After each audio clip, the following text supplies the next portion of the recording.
built, and R&D goes out into the world, and people are like, how do you make money?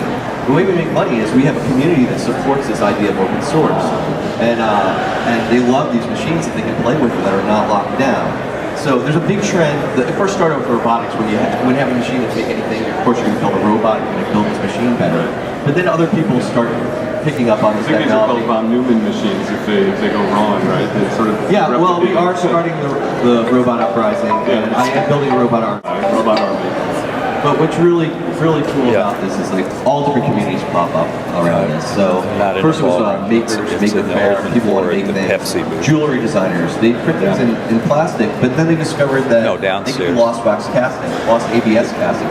In the corner. It's in the corner. Well, you can make a mold. And you're not too late. To a foundry or make a mold and make things out of metal. So if you want to make a solid object, let it burn out and have a mold that you can really cast. Made out of you can make things out of you can make things out of metal. So we cast things in brass all the time at the shop. And you can make jewelry designers use it all the time. ABS you can carve it too, it's really soft. So you can do some finishing work on it. So before you go on, I want to you were talking about making things, but really you're saying a lot of this has to do with the community that came up around this. And we were lucky. We started, even before we started MakerBot, we were really into laser cutters, which is another CNC where it cuts plywood, cuts material. So we needed a place to share objects. Our bosses were like, in the future, there's going to be a place where you can go to where you can download books, movies, and music. Now people are going to download physical objects. And people are like, where is that place? Where do we go? Where can we download? So they started a place called Thingiverse. And there's 15,000 objects on there now. So what's it called again? It's called Thingiverse, the universe of things. Okay. So there's chess sets, iPhone cases. You can download them. Can you tweak them? Yeah. So people keep them. A lot of people keep them under Creative Commons license, so non-commercial license. You can print things out. You can tweak them out, re-upload them. So if you made something, say you made a fly swatter. So you had a great idea. You uploaded this fly swatter that's been around for thousands of years, and then someone says, "Hey, you know what? I like that fly swatter, but I want to make the super fly swatter. I'm going to put teeth on these." So they download it, they change it a little bit, they put it up. I made the fly swatter. I'm still the owner of the fly swatter. Sure. I'm still the parent, but it's a derivative. So a derivative isn't a bad word. We're making things better. So people are innovating online. A good example of this, there was a guy who didn't have a MakerBot, but he had an idea. He uploaded an idea for a grandfather clock. And he didn't have it finished. He was working on the escape and everything. Someone said, "Let me print that out for you." Let me say that. There were like 10 people all over the country that would make this grandfather clock. Okay. So it just exploded a little bit. Yeah, and over the course of a year, they actually built a working clock on Thingiverse that you could download and print. So 17th century technology that everybody else could have now and print out. But there's thousands of things. There's toys, there's things to hold your iPad, there's practical things and the absurd, but sometimes the absurd is what really pushes the technology, because people want to make just crazy sculptures and art, and the machine might not be able to handle these things, and they work on their machines and they build parts to make these things better, and they tweak it out, and we bring that make it basically better. So before we go on, I want to remind everybody, I want some roses, thorns, and buds. You have not written anything, my friend. I want you to write something down. So think about what he's talking about, this ability to sort of make things, have innovation happen outside, and different people kind of evolve stuff. How does that relate to, is there a thorn in there? Is there a problem with that? Maybe in the production or distribution or sustainment, are we worried that we'll print so many things that we'll use up all the world's resources printing stuff, a lot of printing things. What's going to happen in that? So if you've got a thorn or a rose or a bud, just jot it down, just a thought that pops into your head. I want at least 2 of each. And so what does this mean though beyond plastic stuff? Well, when we first made the first generation machine, we had a part called the frost reader, which printed in chocolate and peanut butter. People put potatoes through it, they deep fry their space shuttles. It was really exciting. And it was a little cumbersome because you had to use an air compressor. It's more of a novelty. We're going to try to bring this to the new machine, but food is something that we're working for. And everybody talks about food. I mean, this technology is across the board. People are using it for medical applications. They're talking about printing organs with this. They're printing airplane wings with alloy. They're putting extruders on trains and printing houses with concrete. So does that actually happen? Yeah, and it's happening. But what's cool about our machine is we want a simple machine that fits on your desktop that everyone can innovate in their own home. So, like, you know, HP created a laser printer in the 80s that everybody can print in desktop publishing. That technology was around since the 60s. This wasn't affordable.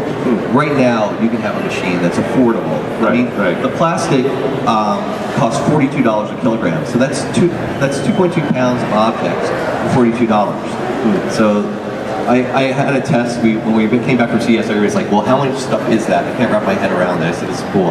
That's 390 chess pieces. I mean, you could actually, so if you're a child and you want to play, you know, you want to make Legos, you want to make toys, but this, if you have this on your desktop now, you're going to learn how to do 3D design, you're going to become an engineer. You know, you're going to... Well, this is about learning how to build and make. So, like, this is a great example. Like, you dream, I brought an example. You play with Legos, you can print out Legos, but this is like the Lego that doesn't exist. Someone had this in their mind. It's like, so you know, you can play and innovate. Every day there's something on Thingiverse, like 40 or 50 things that pop up. Some are, you know, okay, but there are a lot of things that just like, I never knew I wanted that, I need that, and I just press print and I have it now.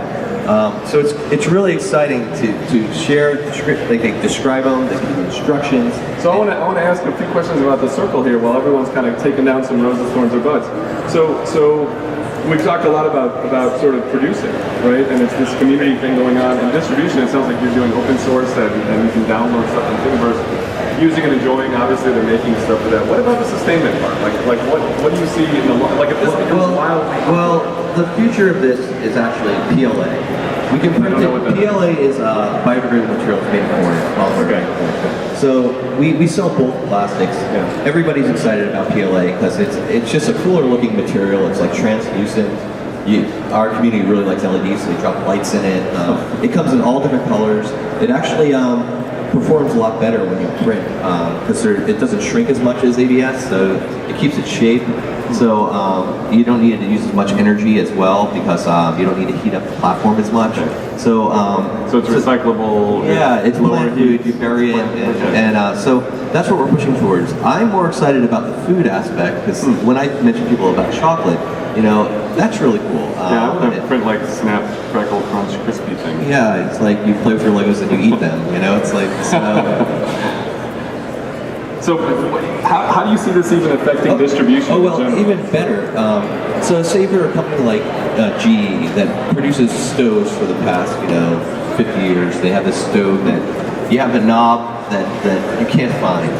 You break a knob in your stove. So you can call the company up that has the knob in their factory. They ship it across the world. They had an injection mold, thousands of them at a time to make it cost effective.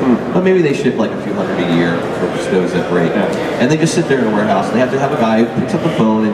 So if they had this, way I feel it, if they had an object on Thingiverse that everybody can go to, just download and print, then you're just making one. It doesn't have to be shipped on a truck. It doesn't have to be put on a boat. It doesn't have to be. So what if I could print Doritos or something like that? That's what I would like to do because I could design them to maybe scoop up things. Why not? Sorry, that was my Pepsi Mountain convention. but it's kind of an interesting idea, right? If you think about kind of what could happen, what if foodies could actually start designing their own food that could be open source? Sharing, and if there were materials that popped up, that different flavors that popped up, you're starting extruding Jolly Rancher material or whatever it is, and you can put two different flavors instead of two different colors, and that was open source, chocolate and peanut butter, right? so that you could maybe have people designing their own flavors and designing their own kinds of things. So. I want everyone to have a chance to write out a few roses, thorns, buds. So have you been writing? You got some rods. See if you got some. You guys have some? Okay. I want you to have a chance to write a few up. So we're going to give everyone maybe another 3 minutes. So think about this. If you don't have a rose yet, or if you don't have a thorn, write one out. So thorn is a sticky issue. A bud's like a crazy idea. You don't know if it'll really work. And I want to give you just the last maybe 2 or 3 minutes to do that. And then we're going to put them up and see what people have come up with. So it might be a rose about sustainability or production or distribution.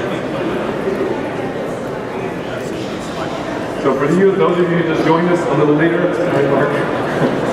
we're doing something called Rose, Thorn, Bud, which allows us to kind of capture different ideas really quickly from the group of people. And we're talking with Keith, who's really here from MakerBot, to talk about what production of new products and things could be in the future. And so I've asked everybody to write out a few Rose, Thorn, Buds, and we're going to toss them up here and see what we get. who's got a thorn? Who's got one of these colored ones that they want to talk about? What do you have? Do you have one? Yeah, it's about spam and... Okay, hold on. Hold this for a second. Hold it close. Okay. What'd you give me? So I'm worried about like spam. So it's like 3D spam. People sending us 3D spam. Because here, where would I put that one? That sounds scary. I think that would be on the outside of use and enjoy. Okay.